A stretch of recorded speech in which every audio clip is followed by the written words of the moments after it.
Light? We got a red light. Okay. This study group for Bio 100, DLO1, Mr. Hackett. This week's material will be from our textbook, Chapter 7, Skeletal, and Chapter 8, the muscles. Okay. So, anything in particular? I haven't had a chance to review the material, so I'm kind of... All right, well, what I would do for Chapter 7, I would focus on the structure of what they call the osteon. Now, it's kind of pointless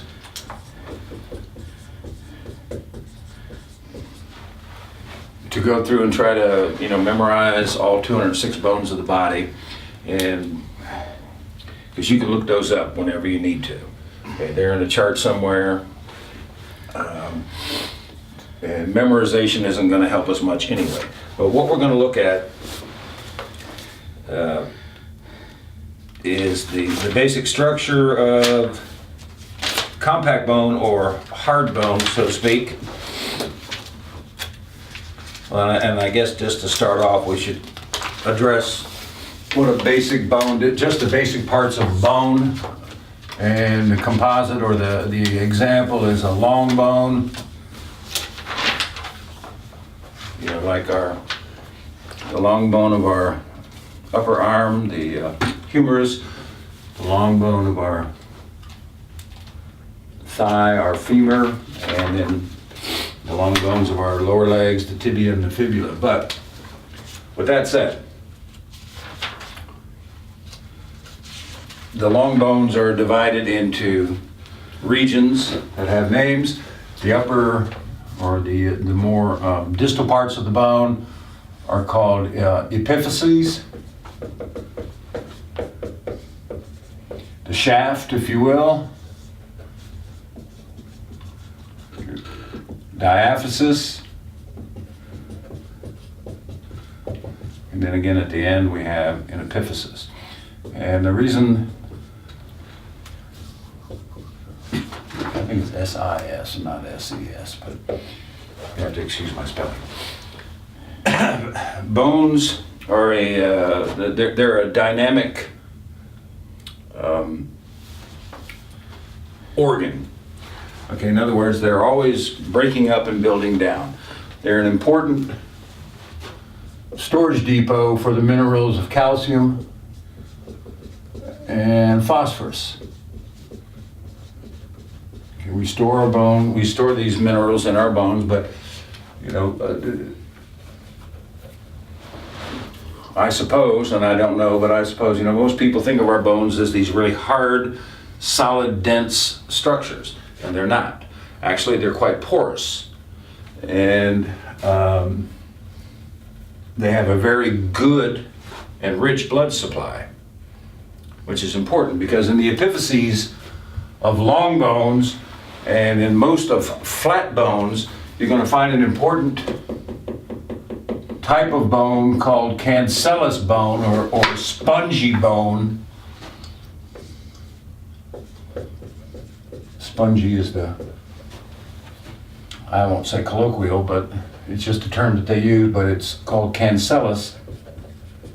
And in this spongy bone, you will find red bone marrow. And I make that distinction because there's another type of bone marrow that's found in the diaphysis that carries out a different function. Now, the red bone marrow carries these hematopoietic cells, or pluripotent stem cells, if you will, but it carries out a process called hematopoiesis, or hemopoiesis. And that is a red blood cell, or RBC, formation. So, this is the source of red blood cells in our body. Okay, and we're constantly producing red blood cells. In the average adult, do you remember I don't know if we covered that, but the average RBC count, say for you and I, being male, is between 4.5 and 6.0 times 10 to the sixth per microliter. All right, so 4.5 to 6 million red blood cells per microliter of blood.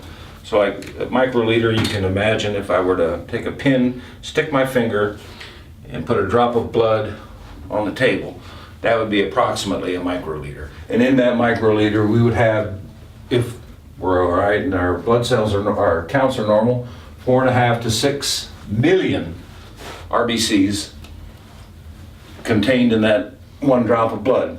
And it is in the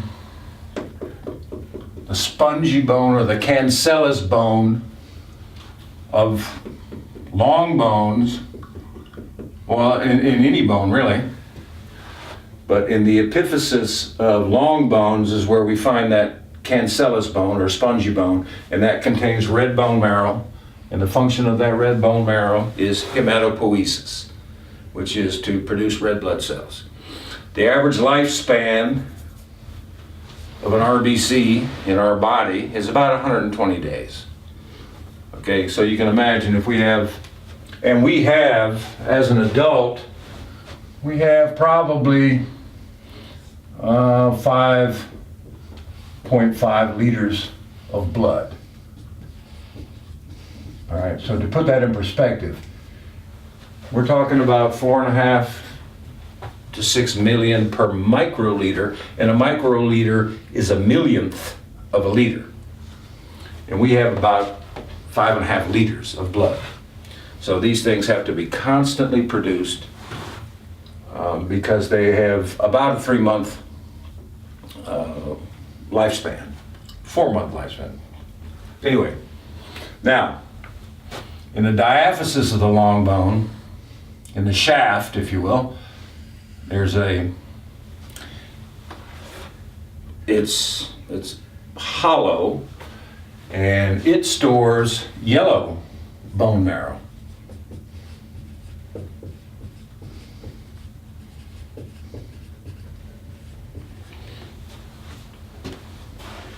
Okay, and yellow bone marrow is where it stores fat. Okay. All right, now,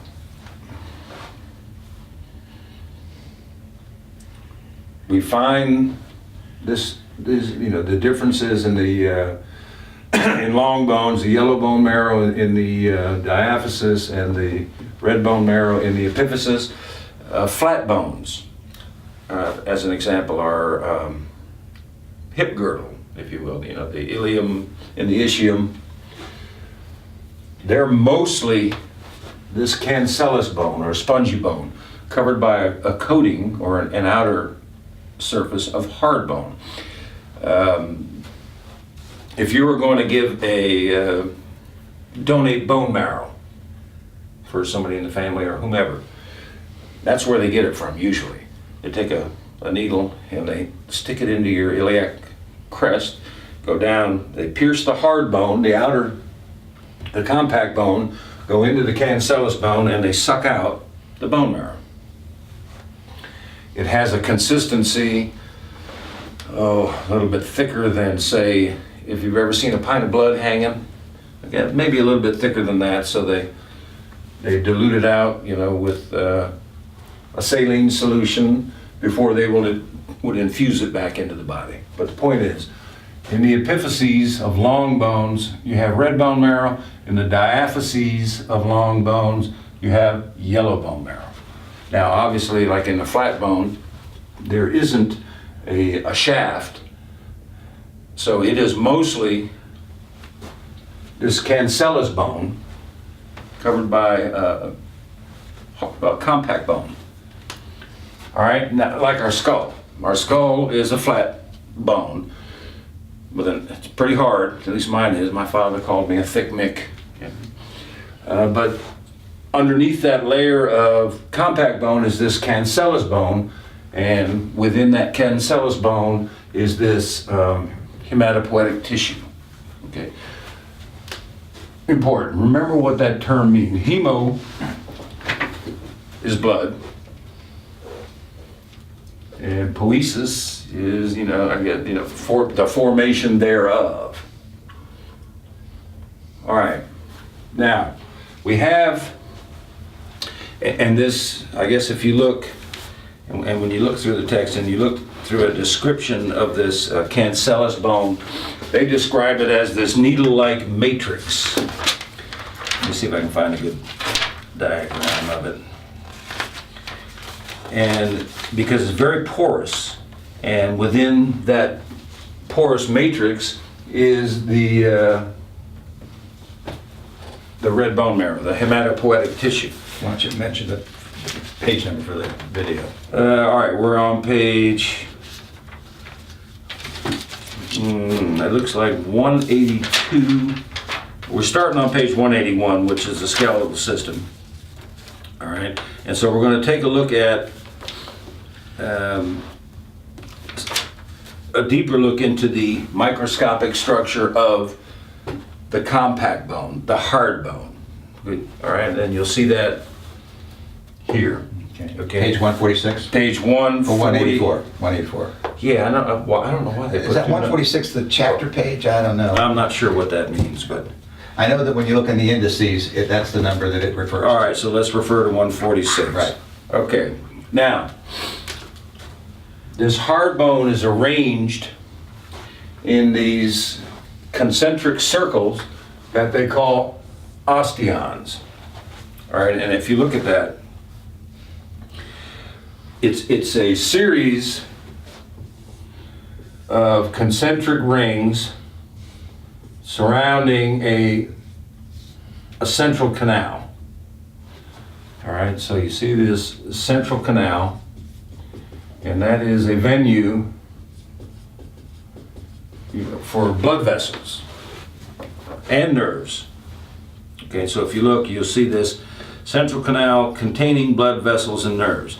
And there are, many of these concentric circle formations called osteons that make up the hard bone. All right, so you can see that they sort of cross section of hard bone, and you can see many of these concentric circles.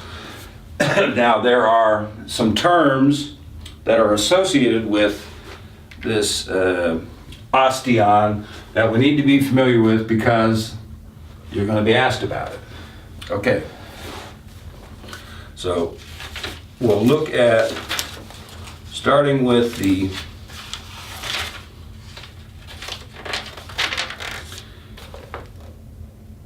central canal containing nerves and blood vessels. Now, and within these, what figure is that for the video? this is figure 7.3 on page 184. Okay. All right, I mean, look at that. And you can see it takes and enlarges a section of one of these osteons. Now, the bone matrix is made up of the minerals, calcium, phosphorus, and also collagen fiber.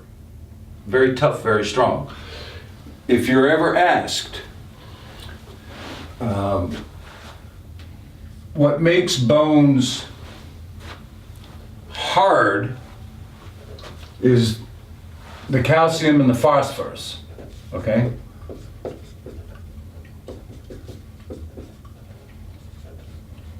And what makes them so strong is the collagen. And I often, when I talk about this, people see human beings and they break cinder blocks, okay, and they break boards. Now, you're going to say, is that a fake, or do they set that up, or do they use weakened structures? Well, physically, human bone has a very high tensile strength. In other words, it has the ability to do that. What makes it so hard is the minerals that are deposited in the bone, the calcium and the phosphorus. And what makes them strong is the collagen fibers, the protein fibers that are in there. Okay, so yes, that in a physical sense, if you're looking at it, if you were a physicist, yes, that can be done. Now, should you try that at home? No. Unless you have been trained and you understand, the axis along your long arm where the power should be concentrated. But it can be done. So bones are very hard and they're very strong.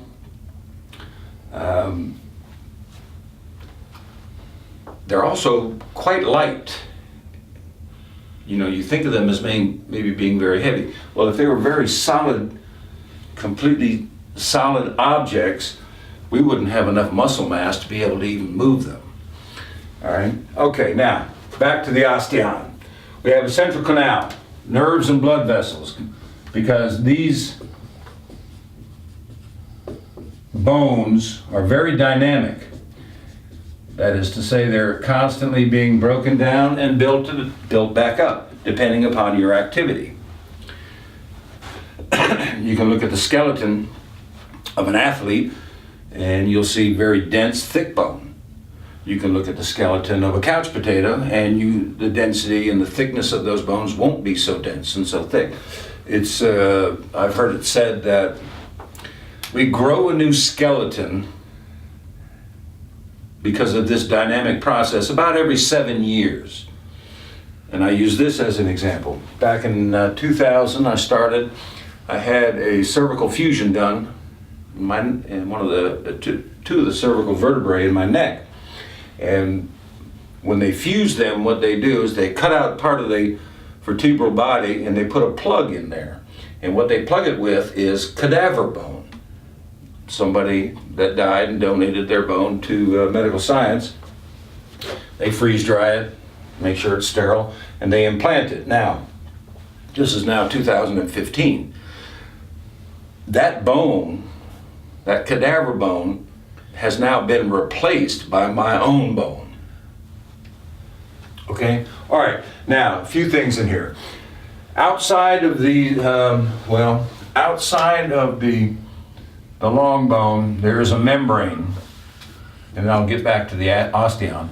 There's a membrane called the periosteum.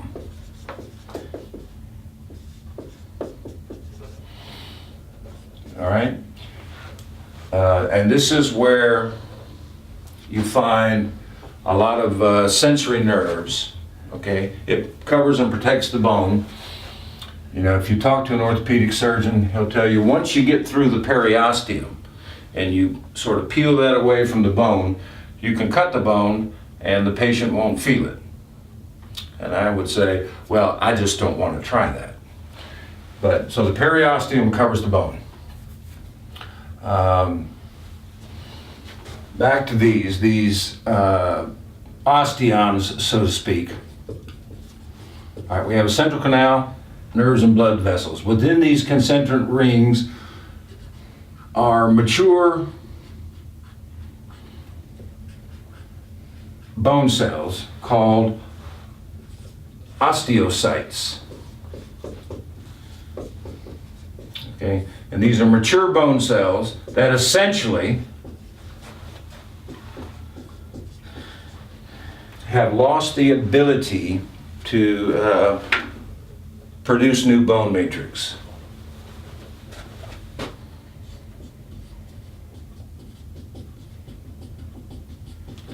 So they've lost the ability to produce new bone matrix. That is, they don't engage, and keep in mind nothing is absolute, but they don't engage by and large in depositing new calcium and phosphorus in the bones. The bone cells, another type of bone cell is called an osteoblast. And these are the type of bone cells that have the ability to lay down new bone matrix. Like when we break a bone. And these osteoblasts, if we look in here, okay, It says, some of the partially What, page different. 185? We're on page 185, yeah. Some of the partially differentiated progenitor cells enlarge and further differentiate into bone-forming cells called osteoblasts. They deposit bone matrix around themselves, forming spongy bone tissue in all directions, okay? So these osteoblasts have the ability to lay down new bone matrix.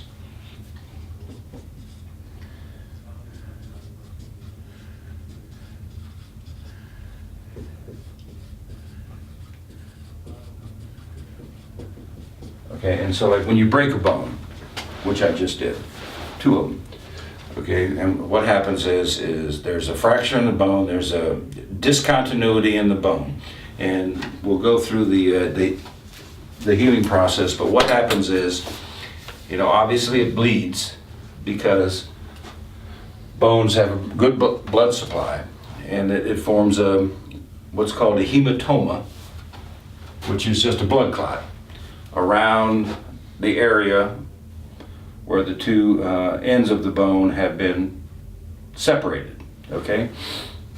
And then after a while you get a callus that forms after that, and then you have osteoblasts that start to lay down new bone matrix so that the bones, if you approximate them correctly, because if you don't, bones will heal, but if you don't approximate the ends, in other words, put them sort of back to where they were, the bone will heal, but it won't heal in the shape that it was originally. All right, now there's a, all right, where was I?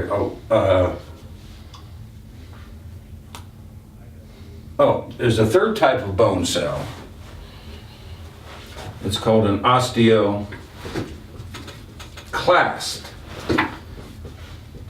All right, and what these cells do is they actually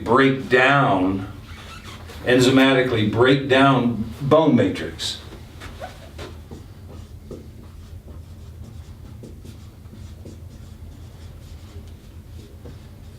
And you say, well, why would you want to do that? Well, like I say, when you break a bone, like what's going on inside my chest right now, they're fairly well approximated, okay?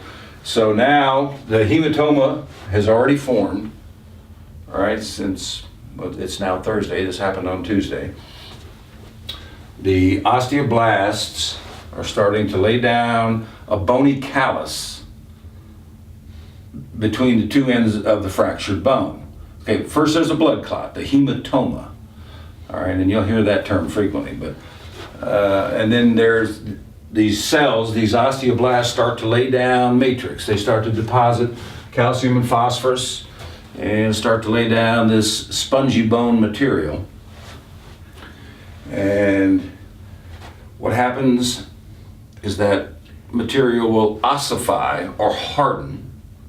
All right, and then you have these other cells, these osteoclasts, that will come, that are there, and then they begin to break down the bone matrix and sort of, I guess for lack of a better way to explain it, resculpt the bone back to its original shape.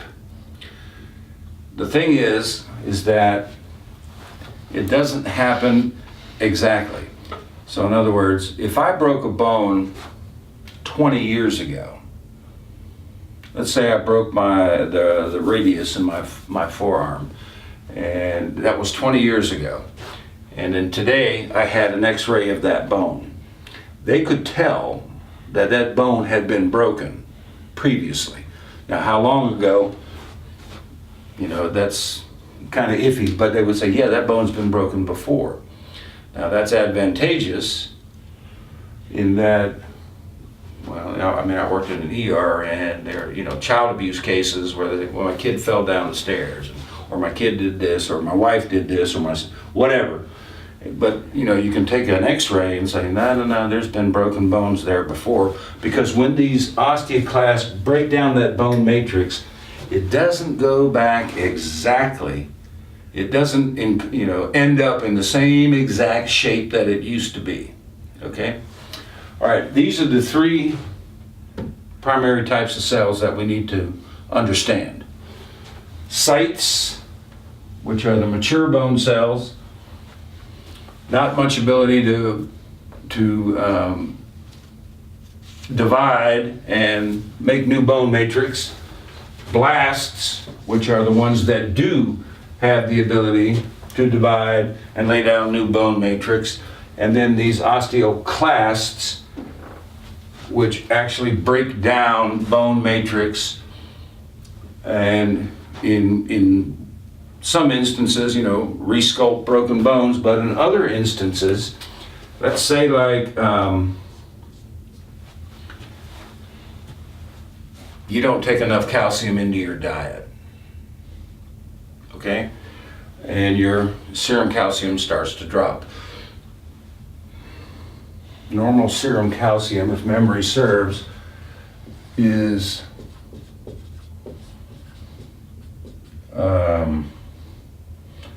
I don't know, we'll say 8 to 10 milligrams per deciliter. And you'll see when we look at muscles why that's important. But if your calcium levels start to drop, there is a hormone behind your thyroid gland called your parathyroid gland. And they release a hormone called parathyroid hormone. And what that hormone does is it stimulates these osteoclasts to break down bone and release calcium into your bloodstream. Calcium is something that you can't live without. You've got to have it not only for your bones and your teeth, for their structure, but for proper muscle contraction. Okay? All right, so let's say your calcium level drops, PTH stimulates osteoclasts and releases calcium into the blood. So you can see your bones, not only are they important for serving as a framework that muscles can attach to provide for movement, but they also serve as a depot, a storage depot for calcium. Okay? Your mom always said, when you're a kid, drink your milk, build strong bones and teeth, and that's true. All right, so don't forget that function of these osteoclasts, calcium ions, serum calcium. Okay, so we have these, within this osteon, we have mature bone cells called osteoclasts, and then these osteoblasts are kind of in the outside of these concentric rings, and these are the ones that make new bone matrix. Now there are these little canals called, and I didn't name them, so don't blame me, but they're called canaliculi. And I have to admit, I gotta look at that again. If you look at this diagram here on page 7.3 on page 184, you'll see these canaliculi, these little connections.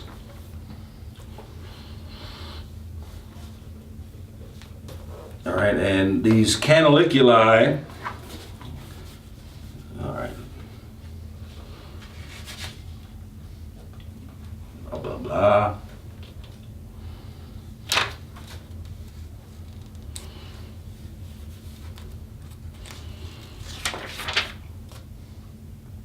Oh, okay.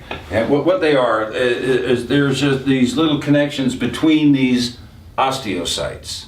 Okay. Now the little area within which these osteocytes are located has another name. It's all, everything has to have a name. So they're located in these little spaces called lacunae. Lacunae. So the osteocytes are within these little areas in these concentric rings called lacunae, and then you have these sort of little connecting canals called canaliculi. And a lot of this is just for definition, but I guess the take home when we look at this microscopic structure is to understand the 3 cell types and what they do. Okay? Understand that the central canal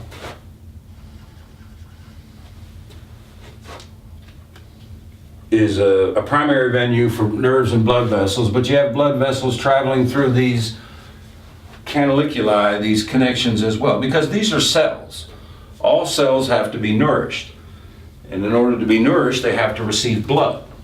Okay, so we have blood vessels traveling throughout as well as down the central canal.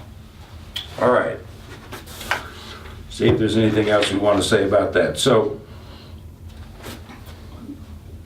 again, the lacunae are spaces within this osteon where these mature bone cells called osteocytes are located. Okay, and you can see that there. Here it says lacunae, you can see the cell in there, and then you can see these little connecting... That's figure 7.3? Yes. Okay. And you can see these little connecting canals, if you will, called canaliculi, canaliculus for a singular one, but a canaliculi. And you'll have blood vessels that travel through there as well, arteries and veins. Because again, bones are just not something that's just this hard, dead thing that's there. They are dynamic. They constantly change. And women, not just women, men as well, but women, as they age, they tend to lose bone density and Osteoporosis? osteoporosis, yeah.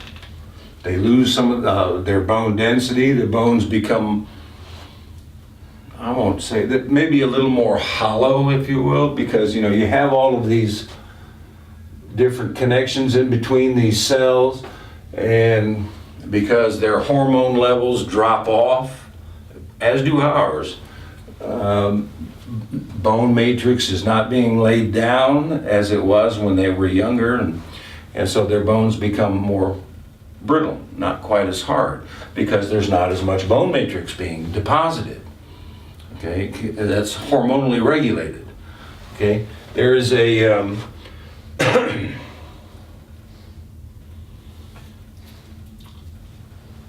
sort of the antithesis of parathyroid hormone is a hormone from the thyroid gland called calcitonin.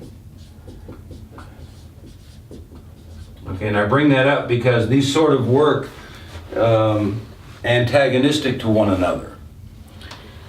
PTH stimulates osteoclasts to break down bone and release calcium, and calcitonin from the thyroid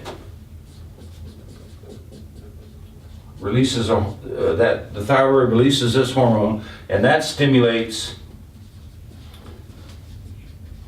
osteoblast to deposit bone matrix and make the bones more dense. So they sort of work antagonistic to one another. But that's a good That's a hormone. good thing, yeah, It's a good sure. hormone. That's a good thing. Yeah. All right, and again, these are, both of these, PT